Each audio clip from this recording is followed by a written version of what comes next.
Got a screen share today.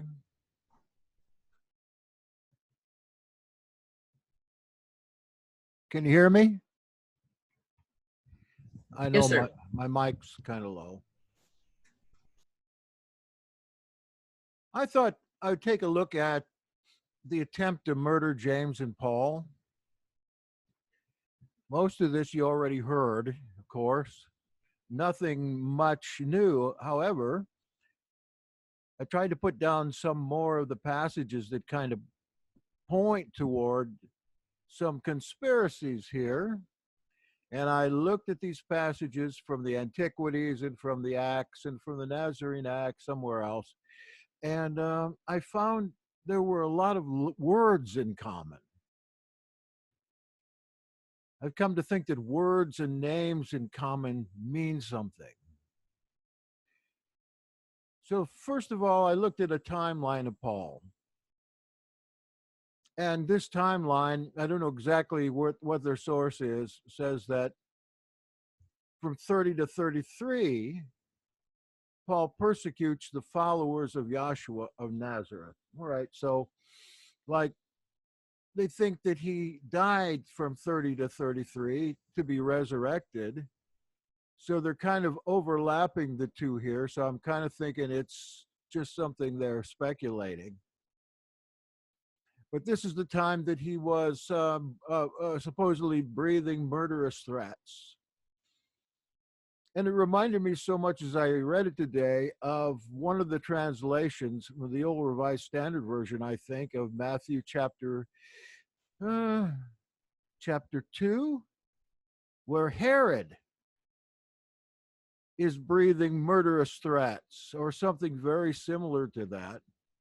I looked it up, couldn't find the translation, but I think the same wording is used. So we're looking at 30 to 33 or 30 to 36, that he is a persecutor, and they have their 36 converted on the way to Damascus. And that's one of the words that so many of these readings have in common, Damascus.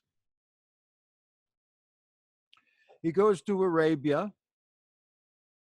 There have been a number of articles written on why he went to Arabia, but it seems pretty obvious to me that he would go back to Nabatea, where his homeland was. That's where his kin were, down there.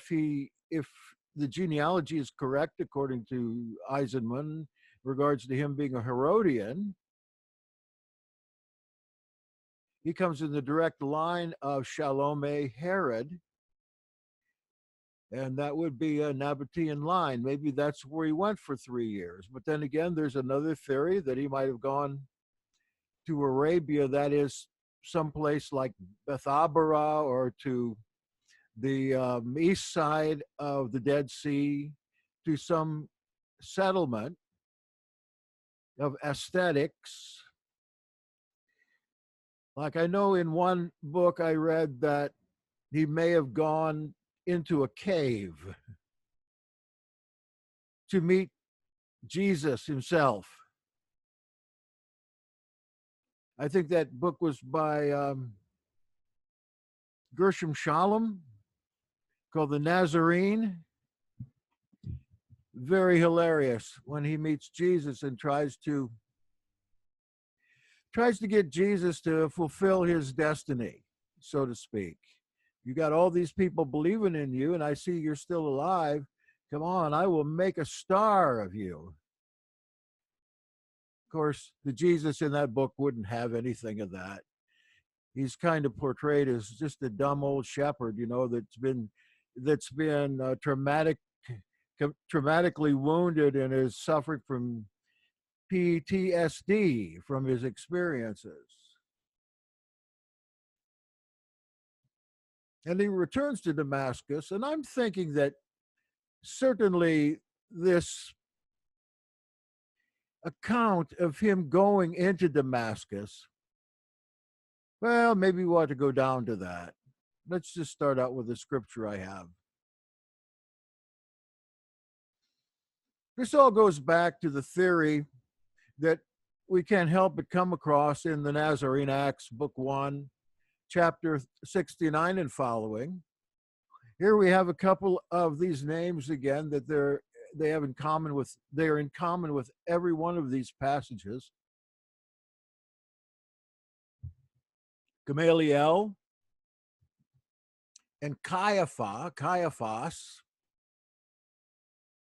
Later on, we find that Gamaliel's son, whose name was Joshua, took over the high priesthood of the temple in the days right after the murder of James.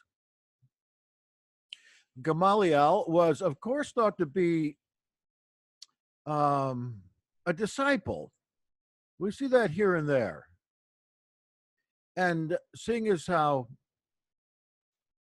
Herod Agrippa had fired the high priest, whose name was Joshua, son of Damneus, and put in Joshua, son of Gamaliel,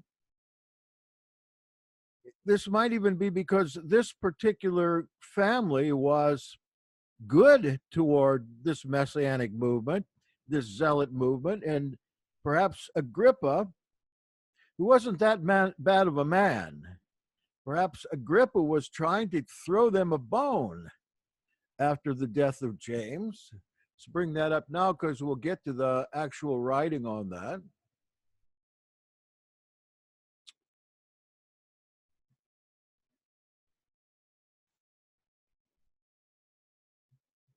These sayings of Gamaliel didn't please Caiaphas, and holding him in suspicion, as it seemed, he began to insinuate himself cunningly into discussions, for smiling at what Gamaliel had said, the chief of the Kohanim asked of Yaakov, the Mevaker, that he discourse concerning Mashiach. His discourse should not be drawn but from the scriptures, that we may know, said he, whether Yahshua be the very Mashiach or not. Then said Yaakov, we must first inquire from the scriptures. We are especially to derive our discussion. Then he with difficulty at length overcome by reason, answered that it must be derived from Torah, and afterwards he made mention also of the Navaim, the prophets. So they're discussing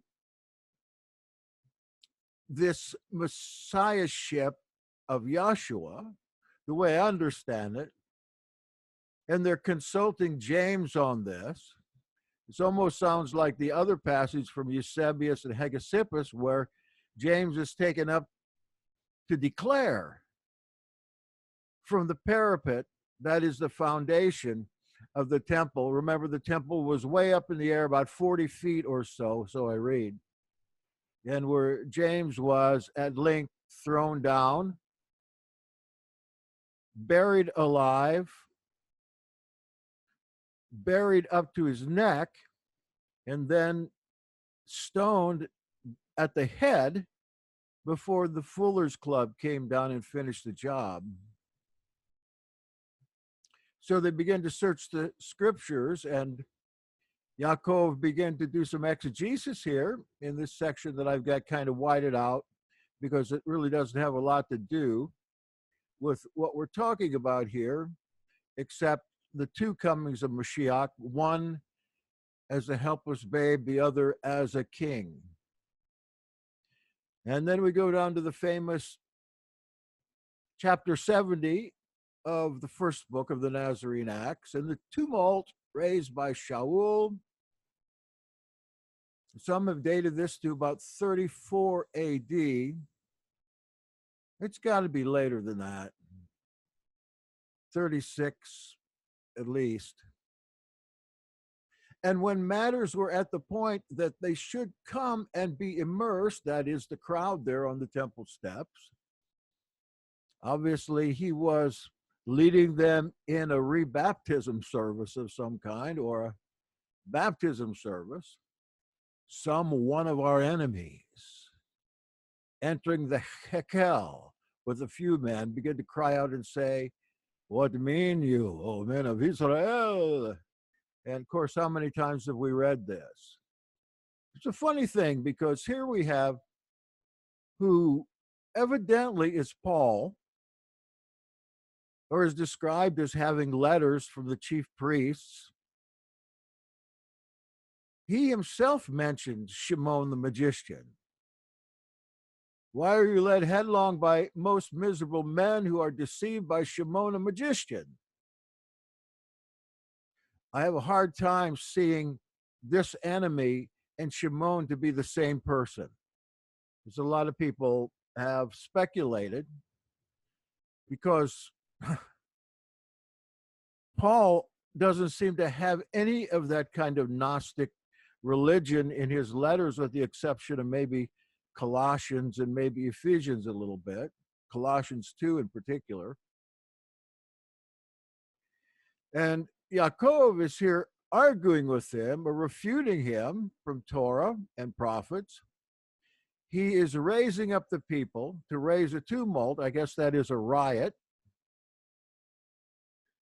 trying to overcome the words of the priest there, Yaakov the priest, and shouting and confusion, and with much labor, also began to reproach the Kohanim. And perhaps you remember from Josephus how he got away with this all the time, even enraging the Kohanim and with the revilings and abuse like a madman. Or in Greek, the therion idea comes up again. Therion, like in Revelation chapter 13, where the beast, the word for beast is therion. It really means a wild or madman. That same word is used in the Slavonic Josephus to speak of John the Baptist as a beast man or a wild man. Cool word, therion, I think. There's a Irish rock group with that name. Let's pull these people to pieces. And then he takes up a strong brand from the altar. Would that be a brass brand or bronze or metal? Starts beating people with a brand from the altar. Then in demonic frenzy, not unlike Scott Peck describes in his books, they're carried away as a group. Mass evil ensued. One-minded evil ensued. And they're fighting. The beating and the beaten. And much blood is shed. It said, we are told, I should say, that both the Nazarene Acts and the Acts of the Apostles use the same source material. I was talking to Robert about this at one time. Of course, he knows much more about this than I do, and he went right down the Acts of the Apostles, and he described in the Nazarene Acts step by step how they were both following the same general source. That was really a surprise. I'd never thought of it like that before. Might be a good project to try to follow up on that particular study. A confused flight, and the enemy attacks Yaakov, throwing him headlong from the top of the steps. Now, if there's any truth to this, imagine that would be a death blow after hitting somebody with a brand, leaving him for dead. He's going to go away. You see so many parallel ideas here with the account again from Eusebius of the death of James in 62. Something that he's smitten with, that he's thrown down headlong, same word is used, and that he's called on, they're called on to stone him. Then chapter 71, we miss a lot. They lifted up James, that is his Havorim, and they could have beaten this mob back. Says they'd rather suffer to be killed by an inferior force than they would kill others. It's not exactly the description that the New Testament code gives us for these zealots of the temple. According to him, the author, they would be just as willing to fight back and probably would have beat out this bunch. And when the temple was shut up, they went to Yaakov's house. There's the thought in one of the nativity sections about there being a house there. And we're assuming that that other report concerning Yaakov having a house there in the Essene quarter, that house must have been close by, although the temple itself was across town. But where else would you find 5,000 men willing to go, if that number is correct? Because they had a redoubt. I think so, that's what they call it. Somebody that's been in the armed forces can probably tell me what a redoubt is. I think that that's a war term about someplace you fall back in case your position is overrun. And their fallback seems to be in Jericho, if not in Damascus itself. And it brings to mind the position of, let's get to a map here. Oh, right there, Pella. I forgot to put the name in. This is all called the region of Damascus, as you know. This having 10 little city-states, the Decapolis, the 10 towns. Let's see. Okay.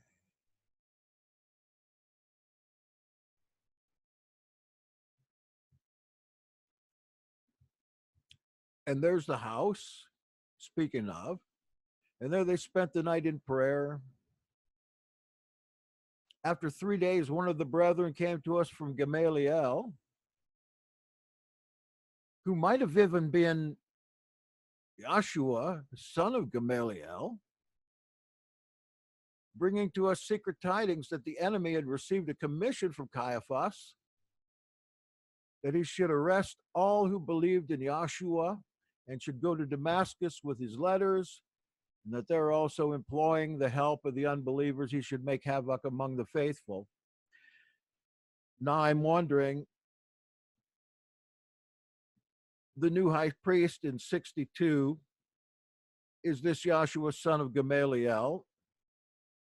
And we learn from the first chapters of Luke that Annas, the patriarch of this whole family of high priests, 5 of them, was still actually, after his retirement, still considered the high priest.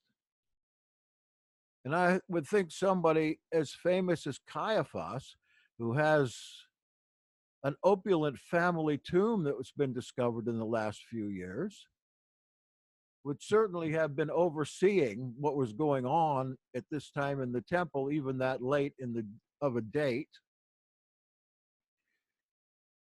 This kind of pours into something else, and that is the tradition or the legend that the reason Paul came into the service of Caiaphas at all as a high priest, since he is self-described as a Pharisee, was in order to try to get the daughter of Caiaphas to marry the daughter of Caiaphas. Had fallen in love with her. Now, her name is given as 3 different ways, either Miriam, Shalomé, or one such legend gives us Nero's wife, the wife of Nero and the wife of Otho. Oh, give me the name.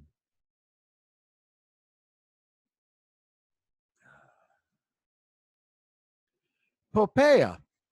There. Not as senile as I thought. Was Paul down there trying to marry the daughter of the high priest, taking on this kind of duty? There's a biography of Paul that is real good. It's by Wilson, I think, Ian Wilson, that has Paul being appointed the guard or the police captain for the high priesthood. And he's of the Pharisees. It's a good book. It's got a lot of really offhand kinds of theories in it that we like to delve into a little bit. So perhaps Paul was the head of the guard for the high priesthood. I don't know if you saw the movie about Paul that came out 10 years ago. It's a big hit in Christian circles where he was actually put in the part of the police captain, the high priest police captain. And here he's given authority to arrest and to go to Damascus. That he should go to Damascus, the bloody cop, with his letters, getting some help, put together a mob, in other words. What would be the problem, do you recall, of Herod going to Damascus any time around now? Yeah, you know, my understudy knows.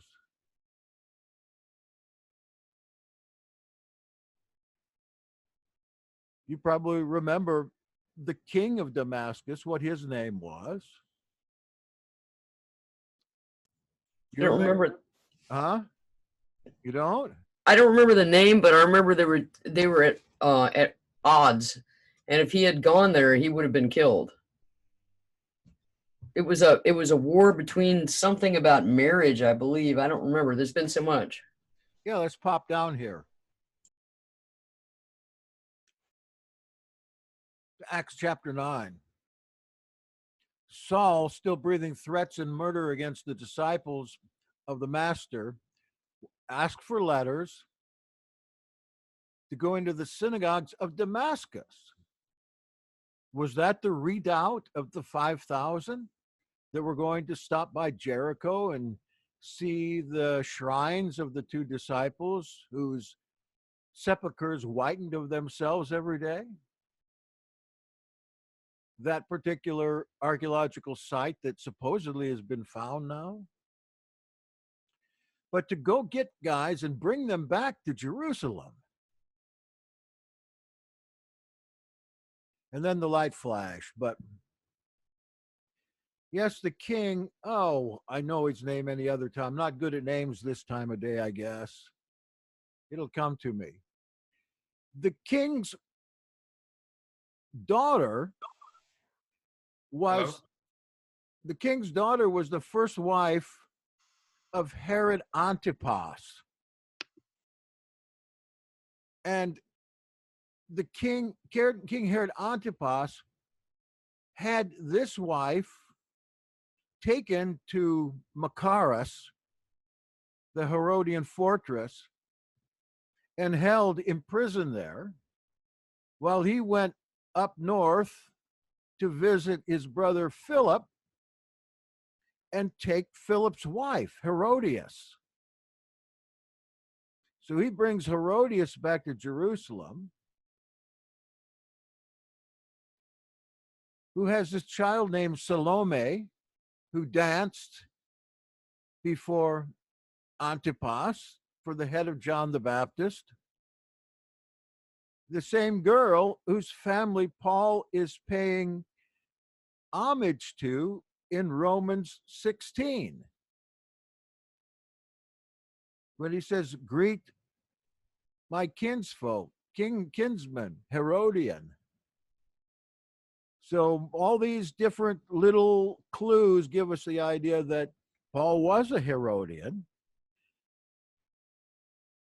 And as such, the king of Damascus made war on the Herodians over this dumping of his daughter, because Antipas just married his brother's daughter, half brother, married her while he was still married to the daughter of the king of Damascus, and she was still married to Philip.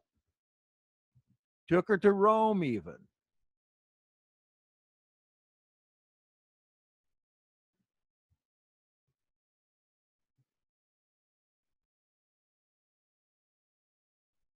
You find the next place.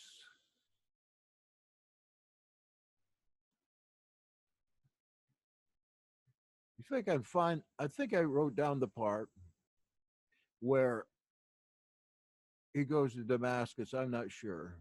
Yeah, I'm sure I did. See if I can find it. I had a picture here in of it. If I can find the picture, I can find the text.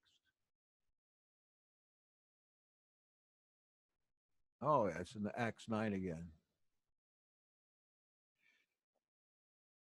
Right where I left off. And for several days he was with the disciples at Damascus. Disciples. And in the synagogues, he proclaimed Yahshua, saying he's the son of Elohim.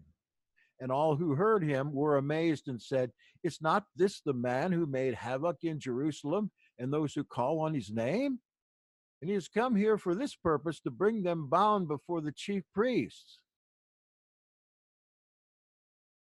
But Saul increased all the more in strength and confounded the Jews who lived in Damascus by proving that Yahshua was the Messiah. Now look at this. So puzzling. When many days had passed, the Jews plotted to kill him. What Jews? What Jews would plot to kill him, since he was appointed by the head Jew of them all with letters? What Jews were at this time who were the assassins of people like him? Just Sicarii. In fact, the word assassins is used here in these passages as well. I'm thinking, is it not possible that he got tied up with the king of Damascus and the Jews of the believers, and they came after him to kill him? It's hard to believe that in this short time he'd go into enemy territory with a reputation of having murdered people of a certain faith, and then them not plot to kill him. At any rate, here's one plot to kill him. This might be all turned around. What Jews are plotting at this time?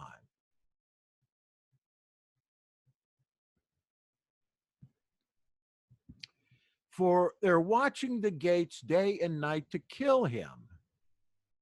But his disciples took him by night and let him down over the wall, lowering him in the basket. So somebody was out to get him bad. I think what I'm trying to make here, the point is that we're seeing words over and over again. We're going to see this assassination plot at least one more time, and perhaps two. Here they're waiting by the gates. Who would be waiting by the gates? Would Nazarenes be there? Would those that hailed the high priest be there waiting to kill him? Why would they be waiting to kill him? He had letters. Or did he renounce those letters? He said he went to Arabia for a while. Maybe when he was in Arabia, he got a new reputation as a great man of faith. I don't know. Something just seems fishy. And always in the Acts of the Apostles, there's something fishy going on.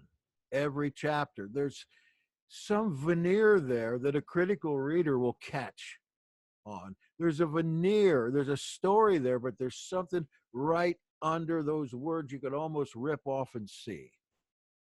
Or am I being too skeptical? Oh, I believe in the Acts of the Apostles. It's infallible. Well, I don't think that far. I'm glad that you have such faith. I know what you think about the scripture. Infallible. Well, there's only one thing that's more infallible than the scripture, and that's the Pope. Kiss his ring. Pope Pius the 12th. Yes, he's infallible. Yeah, pick that one out of them all, huh? Yeah. So some disciples took him, and I believe completely that they put him down the wall because that was not unusual in walled cities of that time. We even hear about some monks that were living in these fortresses, and still there was no doors to get you in. You had to get on a rope and a swing and be hauled up every time. Okay. I didn't put these in the order I wanted, I guess. He breeds threats of murder. All right, we did this. Jericho, passing Jericho while going to Damascus. Has anybody else heard about the finding of these two sepulchres of the two brethren that were whitened of themselves? There's a YouTube video about that on. Isn't that a time marker too? It certainly should be. That would be at the right after the time of the famine, right? The two sons of Queen. Oh shoot, I forgot her name.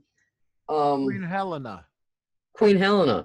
Her sons were killed, but I don't know if that was in the revolt or if that was right before it. Well, it was in the first part of the revolt, Isatis and Monobazus. Yes. It was when that first general got massacred. What was his name? The first one. Can't remember, but I know what you're talking about. It was before Nero sent Vespasian and Titus down. He invaded Jerusalem. He was able to get in, but for some reason he turned around and left, and his whole army was massacred. I need to get a little caught up on this stuff. I'm not remembering names here, but that comes with being senile.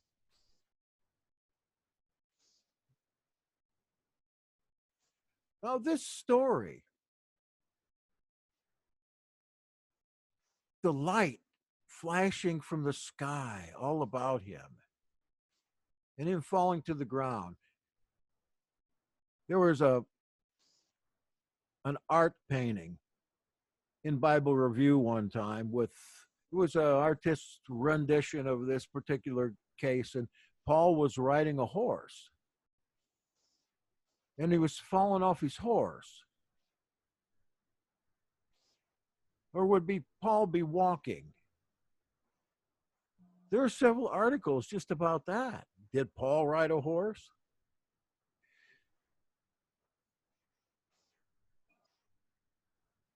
Everything we believe about Paul is based on this story.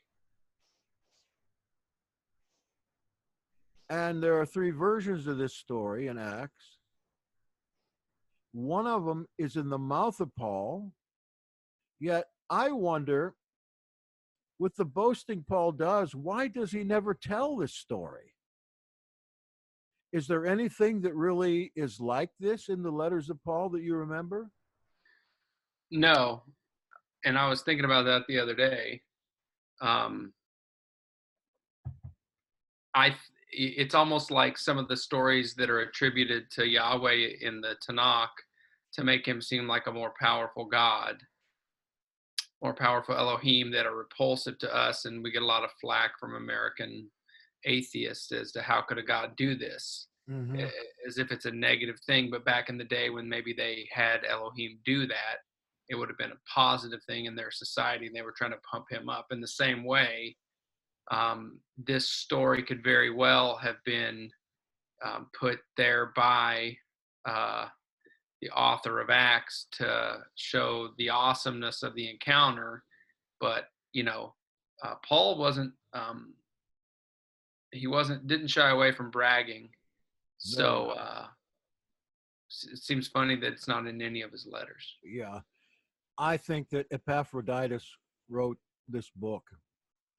I am just about positive after working through all those names and imperial types. And But why? My only question would be, why don't we see it mentioned by the church fathers after 95 until about 150? good question. Epaphroditus died in the first century, under Domitian. He was killed for the, what do you call it? Regicide, Yes. right? Regicide. 30 years later, of course, that was when Domitian was killing all these believers and hauling down even people from Yahshua's family to interrogate them. I don't know about that story, but that is really the turning point for Christians. But we don't find any in any place, not in the this other text here, the Nazarene Acts, that followed the same source material. Where would it be? It wouldn't be 2 Corinthians, would it? Where he's talking about a man that went up to the sky.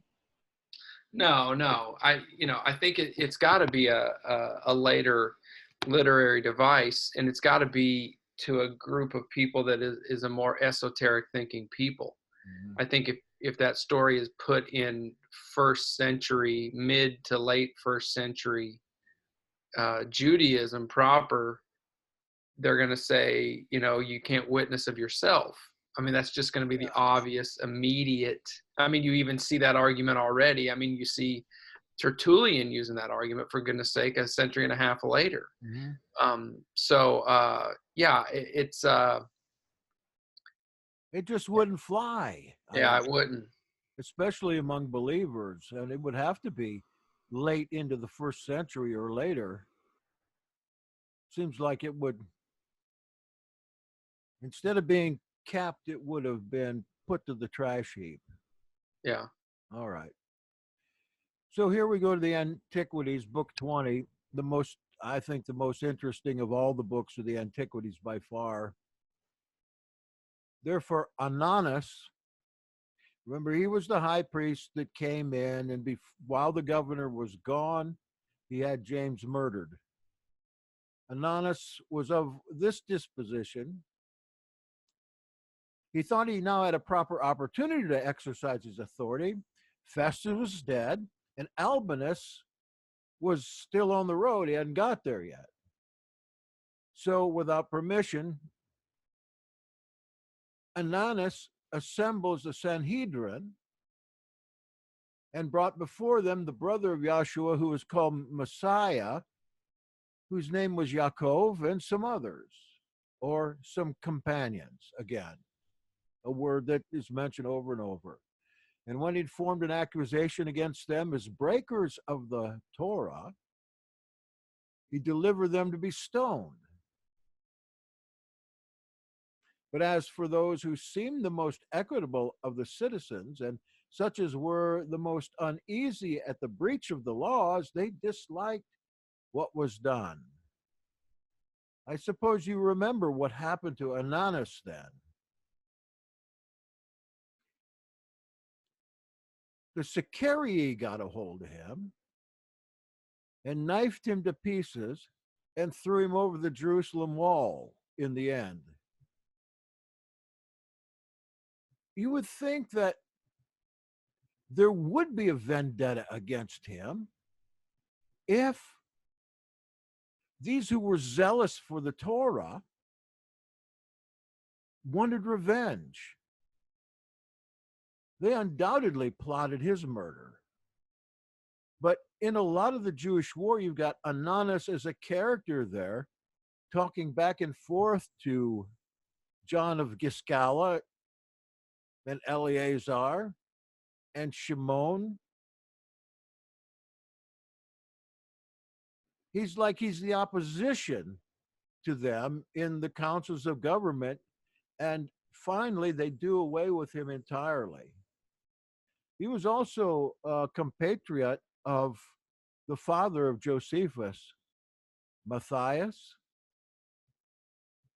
But what I understand is Matthias got out of there, Josephus' father. I don't know, maybe that's my historical fiction. I've got him getting out of there. But another source said that he and his wife and Josephus' brother was killed in there. These sayings of Gamaliel didn't much please Caiaphas.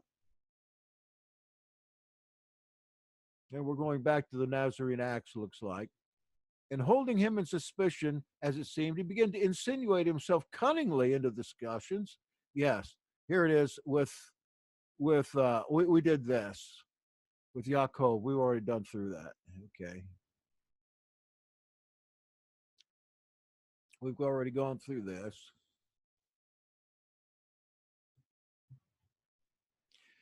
Up until a point here, go to Damascus. They're employing the help of him. So he gets together a gang. This is very much parodied, it seems, in the Josephus when he and Costobarus put together a gang of thugs because he believed that Kepha had fled thither. But he was after James, right? So Kepha's in with James and going east. Two brethren. I was thinking that Monobazus and what's the other one's name? I just mentioned his name.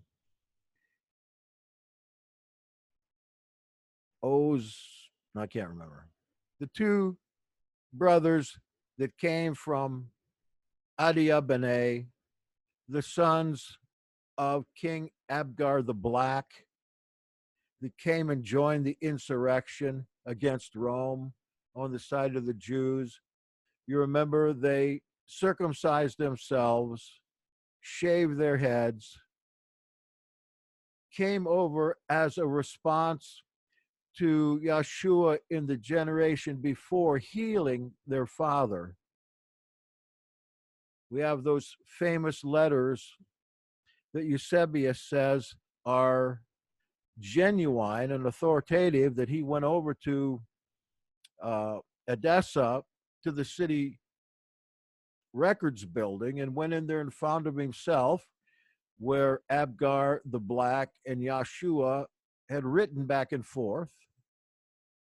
And springing from those letters again is the story of the Mandylion, that is the head covering from the tomb that had blood on it, that they purportedly still have this Mandylion, and they compared the blood to that was on the shroud,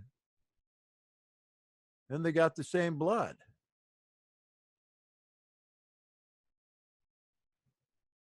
Got a chat here. King Aretas, yes, thank you. Acts 20, Saul says he's not guilty of any man's blood. After all, warn him not to go to Jerusalem for fear of the Jews there. Yeah. What Jews would want to kill him there? Well, we find out, don't we? In Acts chapter 21. Isates Monobazas. We'll have to have a long list of people's names to just go down and memorize them. When I was taught in Sunday school about Paul going back to Jerusalem, was that he backslid and went back to Judaism from Christianity by going back to the sacrifices, which were a sin. And in the church that I was in at the time, I must have been a kid hearing this. They believed that Paul went back into sin after renouncing the Torah and all those laws and just relying on Messiah by faith, that his sins were forgiven and that he no longer had to keep Torah. So why would he go back to Judaism? except to backslide and supposedly take money back.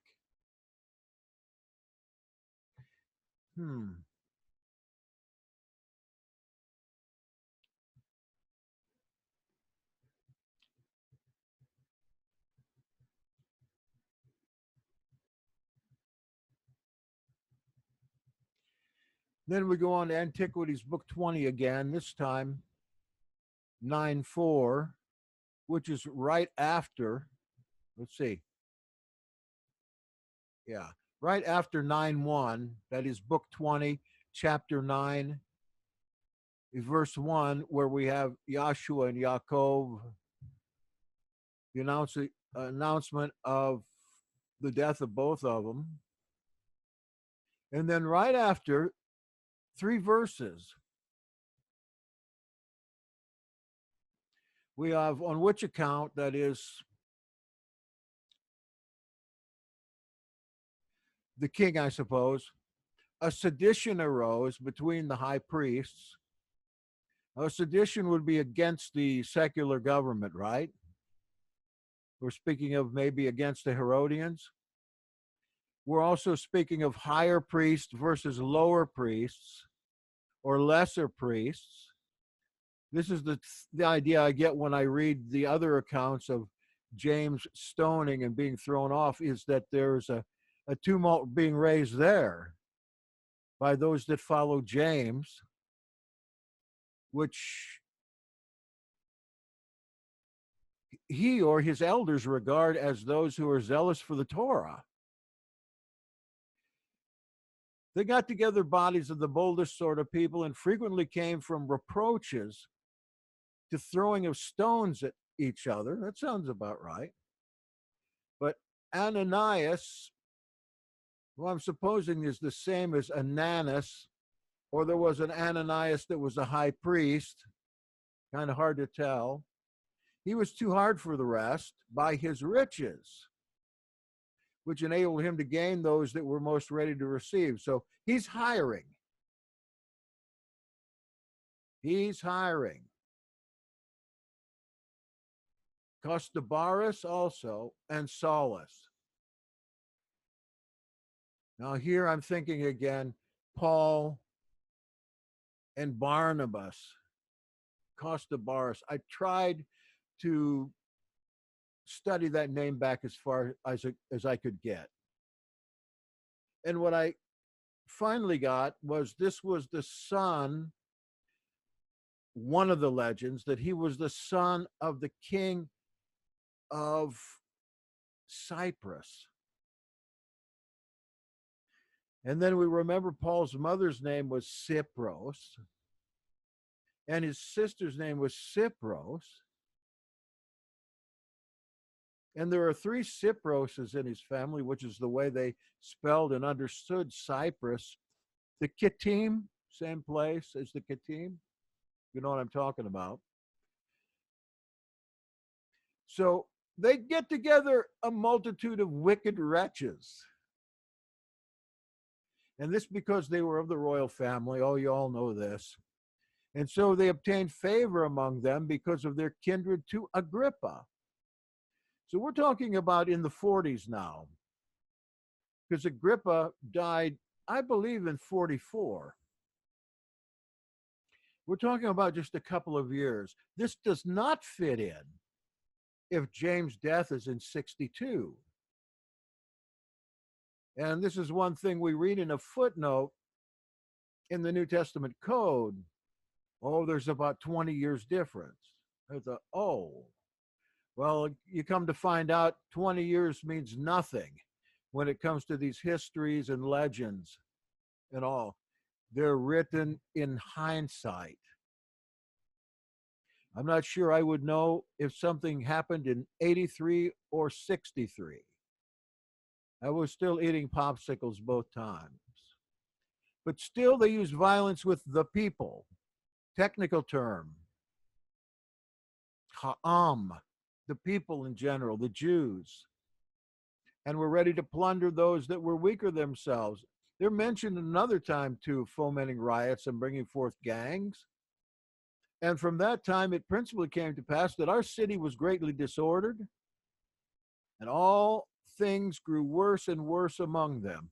Well, the Habakkuk Pesher, the Psalms Pesher, some of the other funny Dead Sea Scrolls, Josephus, the Bible, the Nazarene Acts, some of the Apocrypha, thinking of maybe the Apocalypse of James, they bring all these same names in and people in.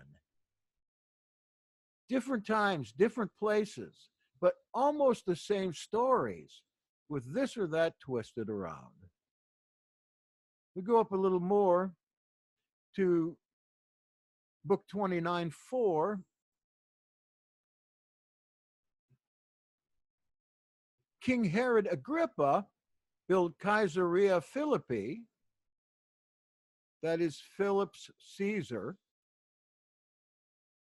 So Agrippa is buying that and building this place in memory of both his uncle and Kaiser. So if he's doing this between 40 and 44, he'd have to be doing it for Claudius, or Nero is coming in the 50s. Nero comes in 54. So he names this Neronius, but it seems like 10 years off. Remember, Nero was building a city too, rebuilding Rome in 64, 10 years later. To call it Neropolis, the new Rome. So one place we got a 20-year difference. Another place here we got about a 10-year difference, as far as I understand. We really don't know when any of this stuff happened. When he built a theater at Beretus with vast expenses, he bestowed on them shows to be exhibited every year. Or maybe, maybe he's showing shoes. Shoes. Maybe Mrs. Agrippa liked shoes. A shoe exhibit, like down here on the west side of Vero Beach. There's an outlet mall with about 1,000 shoe stores. They have a shoe show every Sunday there while people are going to church. No, this has got to be something else. What kind of a show would it be? Sports, athletics, Plays? Yeah, plays. Agrippa wasn't big on killing people in the ring. He was a decent fellow. Plays, Greek tragedies. If you've been to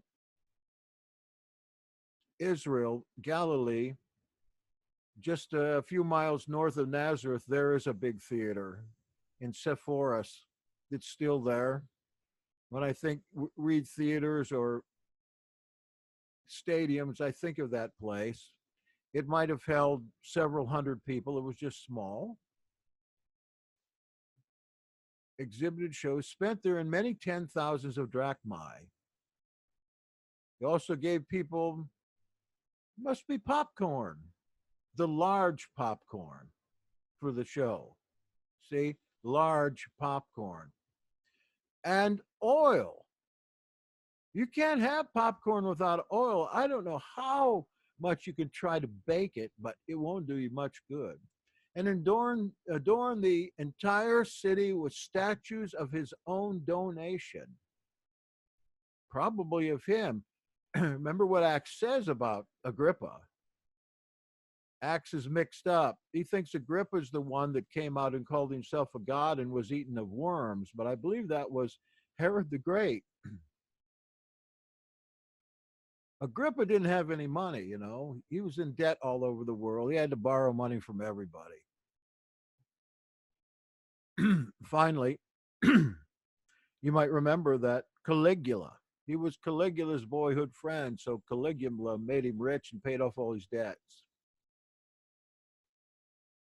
Original images made by ancient hands.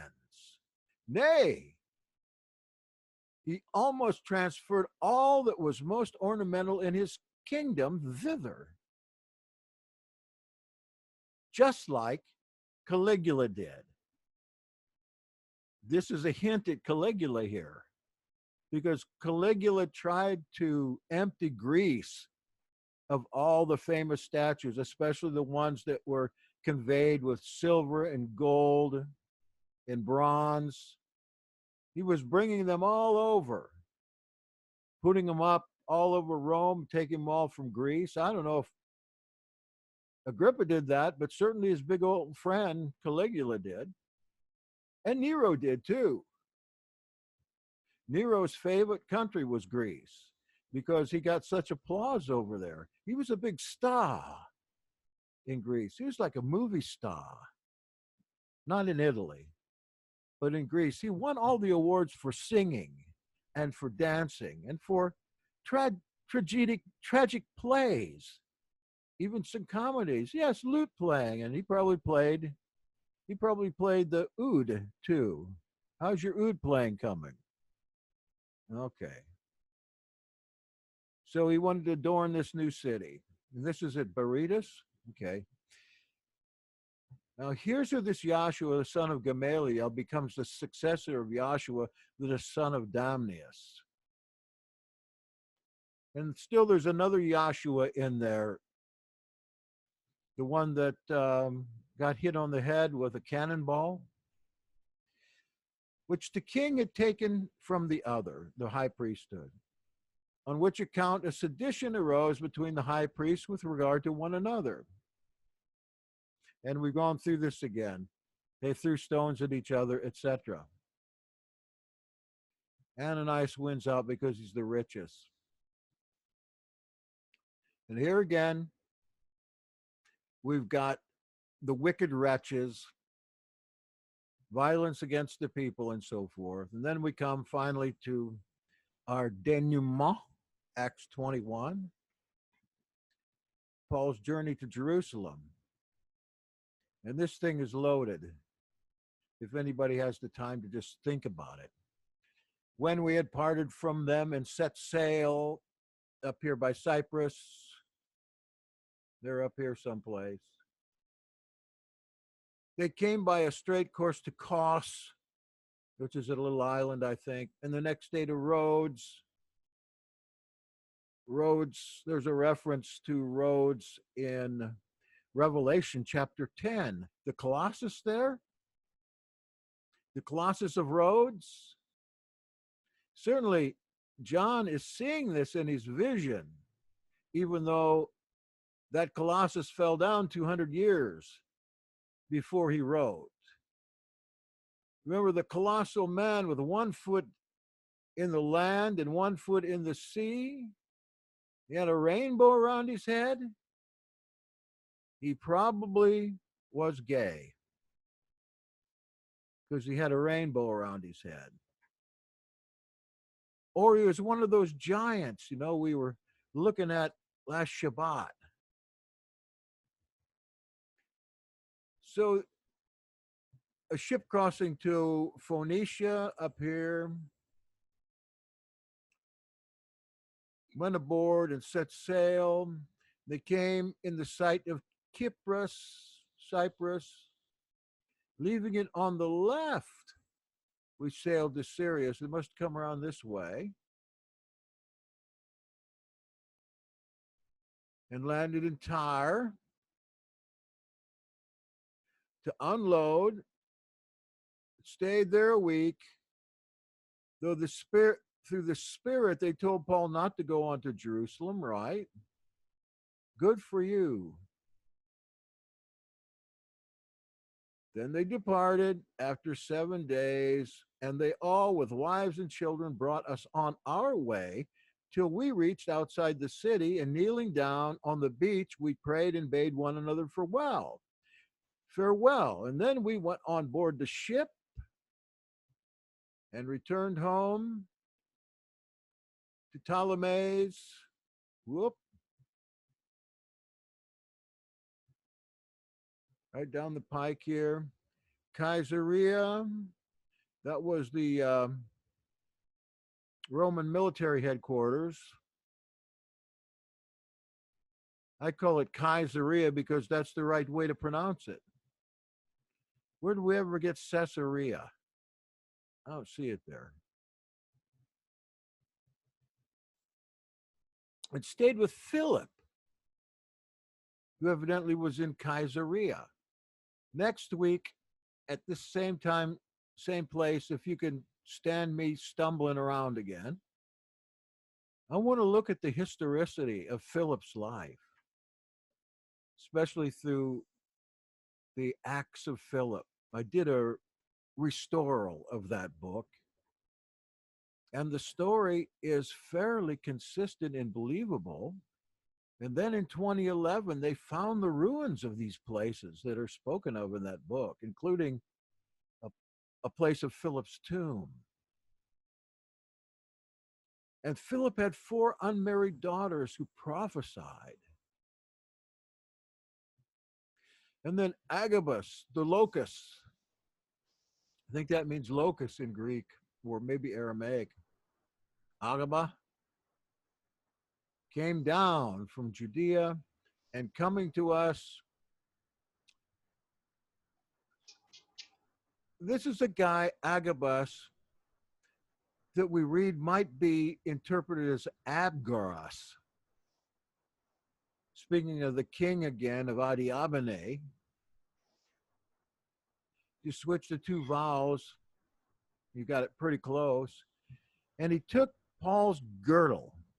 No wonder everybody makes fun of Paul. And bound his own hand and feet and said, "Thus says Holy Spirit, so shall the Jews of Jerusalem bind the man who owns this girdle and deliver him into the hands of the Gentiles." Well, I would have given the girdle away right then and there. Wouldn't be his anymore. So when they heard this, we and the people there begged him not to go up to Jerusalem. Who is the we here?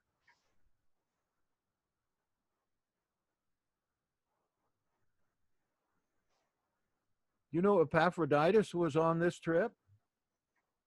Yeah, go look at Philippians. It says we had to leave him here. He's sick, I think. Then Paul answered, "What are you doing, weeping and breaking my heart? For I am ready not only to be imprisoned, but even to die at Jerusalem for the sake of sovereign Yeshua." When he wouldn't be persuaded, we ceased and said, "The will of the sovereign be done." One more verse here. Then they went up to Jerusalem. And another parenthetical note here. Some of the disciples from Caesarea went with us. That was a very dangerous place for them to be. Because you recall, about the same time, maybe a little later, all the Jews in Caesarea were massacred. But bringing us to the house of Manasseh, about Manasseh of Cyprus. Then we have both lost something. Is that Barnabas? I don't know. We've got Cyprus in here again. It's like Acts 13, you know, that Sergius Paulus from Cyprus. Poison and hurts again. I'm afraid that my son will die of the plague and I cannot sleep. Majesty.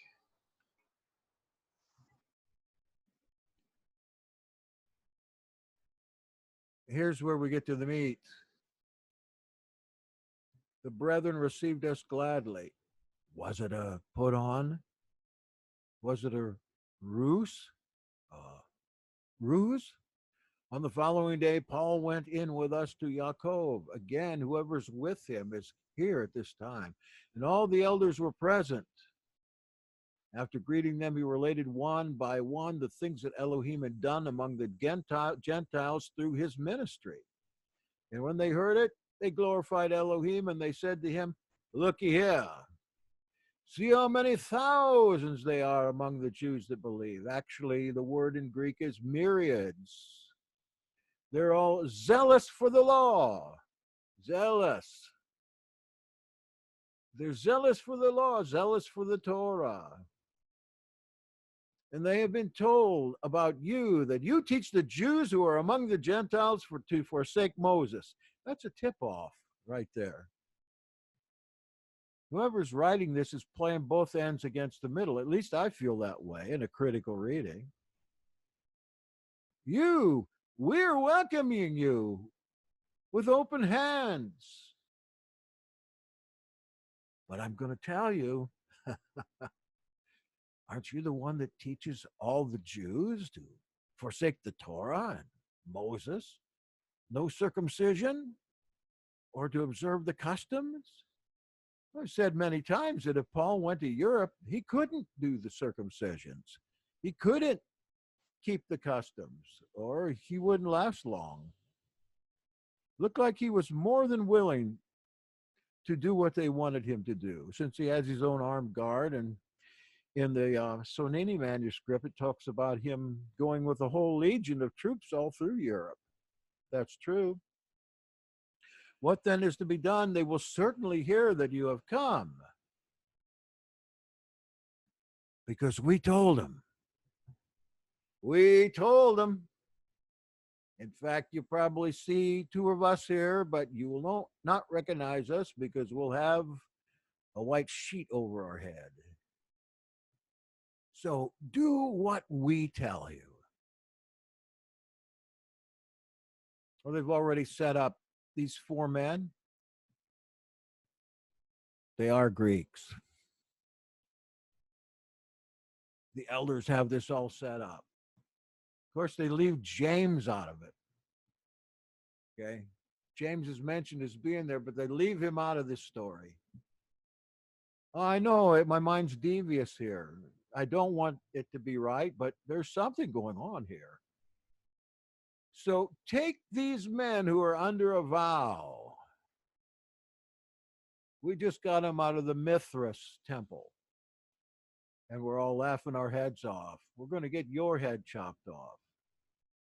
Purify yourself with them. Stay with them. Let it be seen that you're paying their expenses. You're getting your hair cut with them. Seen around town with these four guys. Especially bald-headed, to call attention to yourself. Thus all will know that there is nothing in what they say, what they have been told about you, but that you yourself live in observance of the Torah. I can just see the elders. Hey, these five guys with the shaved heads, that you want the little one with the glasses. But as for the Gentiles who have believed, we have sent a letter with our judgment, that they should abstain from what has been sacrificed to idols, and from blood, and from what is strangled, and from unchastity. Isn't this an admission right here? Is he talking about Gentiles at large, or is he talking about these four guys that got their head shaved?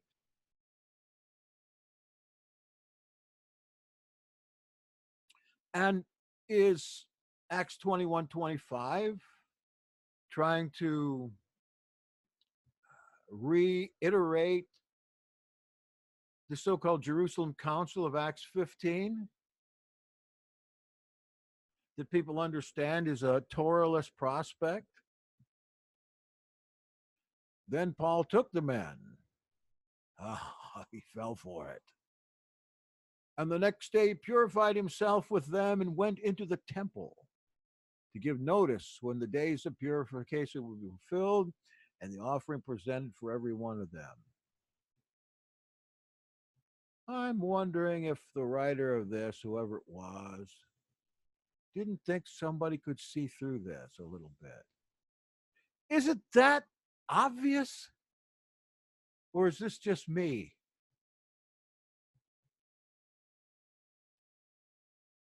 Was it obvious to you when you read this that something fishy's happened here? No, that is cool. I see it now. It's pretty awesome. it's the power of infallibility is beyond belief. Oh, you mean the scriptures? That well, When you read the scriptures as if they're infallible, and then you're subconsciously putting your meaning, your subconscious theology into it, it's a powerful tool to get you to not see what is really there. Oh man. sure.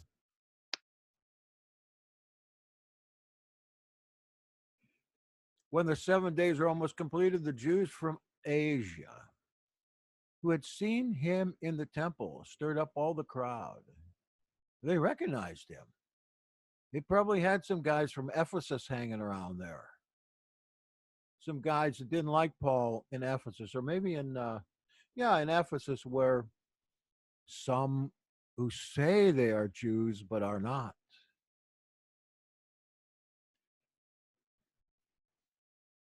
Men of Israel, help!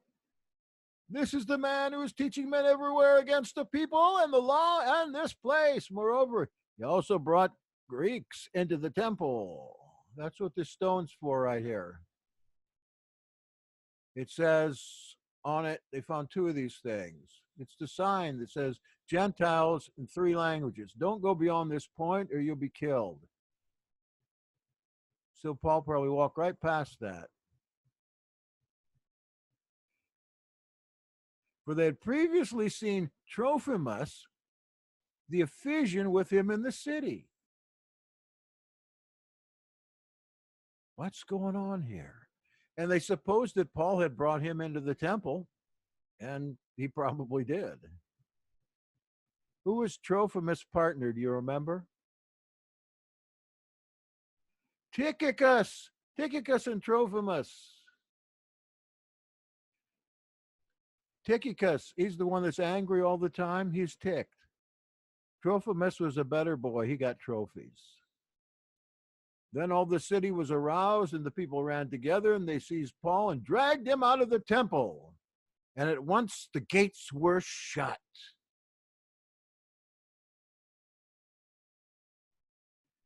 You thinking that maybe that was the outside gates so he couldn't get away? And then the word came to a tribune. A tribune is one of the high-ranking supervisors, cutthroats of the cohort. I'm going to say legion or legions there that were undoubtedly at the Antonia fortress, that all Jerusalem was in confusion. Exact same phrase in Matthew chapter 2 concerning Herod and the wise men. He at once took soldiers and centurions and ran down to them. And when they saw the tribune and the soldiers, they stopped beating Paul. I don't like the idea of beating him. Why should he get beaten if he's converted? I think Paul was a serious person I think that I want to fall on the side of Paul and make more and greater such rhymes. Then the tribune came up and arrested him and ordered him to be bound with 2 chains. He inquired who he was and what he had done. Some in the crowd shouted one thing, some another. And as he could not learn the facts because of the uproar, he ordered him to be brought into the barracks. And when he came to the steps, he was actually carried by the soldiers because of the violence of the crowd. For the mob of the people followed, crying, "Away with him!" Or in Aramaic, fuck. I'm not saying a bad word, FAQ. That's what, in Aramaic, that means away with them. You thought I was saying something bad, didn't you? That shows you where your mind is. As Paul was being brought in the barracks, he said to the tribune, "May I say something to you?" And he said, "Do you know Greek? Are you not the Egyptian then, who recently stirred up a revolt and led the 4,000 men of the Sicarii out into the desert?" Of course, that's translated assassins out in the desert, but look at the Greek behind it. It says Sicari. And yes, this is one of the messiahs that came. Judas in 06, Theudas in 44, a couple more between the two. And then the Messiah of the Samaritans came, the Taheb, and him and his cohort were destroyed by the Roman armies on the way up Mount Gerizim. And then these guys come out of Egypt, 4,000. Why would they take Paul for an Egyptian? It's another little question. And who was the one coming out of Egypt? If Paul was indeed Herodian, perhaps he looked more like an Arab than his nominative countrymen did. Who knows? Yeah, if there were even Arabs there at that time. Oh, I demand, right? Well, I'm thinking about like Alexandria, Carthage before that. Ooh, got it. Yeah. People were like, they were hard to distinguish between Europeans because they're the Carthaginians, and before that, the ones that the Rome fought the first time, can't think, Punic. The Punics or the Pukey guys are down there. Maybe that's why. So he says, I'm a Jew from Tarsus in Sicilia, a citizen of no mean city, I tell you, and I beg you let me speak to the people. Oh, you know the rest here. Here's Paul. He stands on the steps. As every good Greek rhetorician, he extends the hand.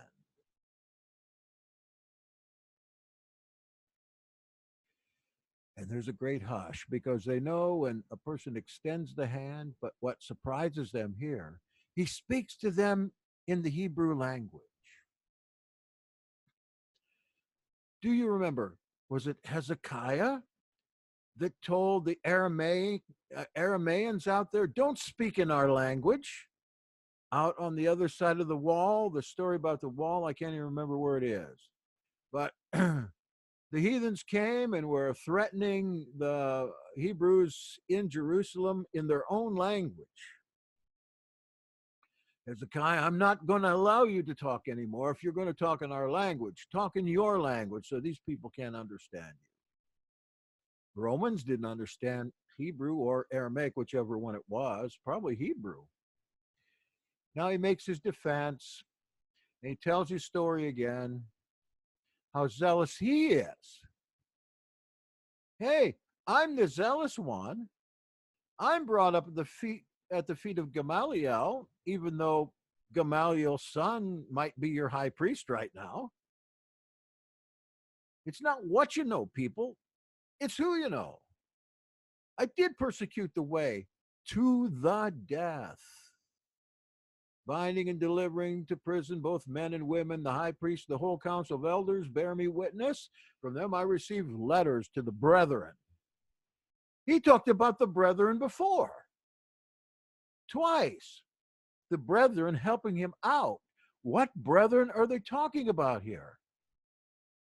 Now, I received letters to the brethren, and I journeyed to Damascus to take those also who were there and bring them in bonds to Jerusalem to be punished.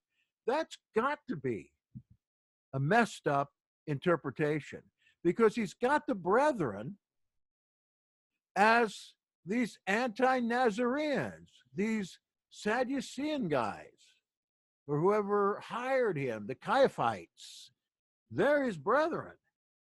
They would be the ones that would get him out of Damascus, get him into Arabia. We even have a play on these words, Ananias. We got it in Acts, two different Ananias, and here we got an Ananias and an Annas here. Okay, so say that again. The brethren aren't the Messiah followers. All right, well, maybe I misunderstood, but here at verse 4, he's testifying in chapter 22, I persecuted you this way to the death, binding and delivering to prison both men and women, as the high priest and the whole council of elders bears me witness. From them, From the I high priest received letters to the brethren, to the Messiah followers. to the brethren. From them, I received letters to the brethren, telling them you're indicted. Right. Why would he have nice letters to the brethren from the council of elders and the high priest? He doesn't. He has would have bad condemning letters. Right. So he And I journeyed to Damascus to take those also who were there and bring them in bonds to Jerusalem to be punished. So he's taking Messiah followers to Jerusalem to be punished. But look at him back earlier in Acts in Damascus, the brethren. When he's blind, the brethren. Is it a different brethren now, or has the brethren all along been the high priest and his ilk? Well, here the brethren isn't the high priest and his ilk. He isn't? Explain No. it to me then. I persecuted this way to the death, binding and delivering to prison both men and women, as the high priest and the whole council of elders bear me witness. Mm-hmm. From them, Who? from the high priest and the whole council of elders, I received letters to, who were the letters addressed to, the quote unquote, for lack of a better term, Christian brethren. All right, they come from the council of elders. They're indictments, aren't they? Yes. To the brethren, though, to the Christian brethren. Yeah, the letters come from the high priest, going to the brethren, the way I get it anyway. Right, and I journeyed to Damascus to take those also who were there and bring them in bonds to Jerusalem to be punished. So the brethren here is the Messiah followers. The brethren earlier in Acts, I don't know where it is. I mean, I know where you're talking about, but I don't know what the sentence says. It's almost like you could substitute either group for the word brethren. Well, we could go back and look, but it's late now. I've held you long enough, but what a lot to think about. And that's just one part of Acts. No, that's cool. I get what you're saying. I just have to go back and see what it's referring to, but I get it the way it reads. Okay. Do you know if Yeah. Eisenman wrote down where he shows the same source as Acts and Clementine's? I never saw it in his writings. He told me that on the phone. No. I asked him. No, he mentioned it.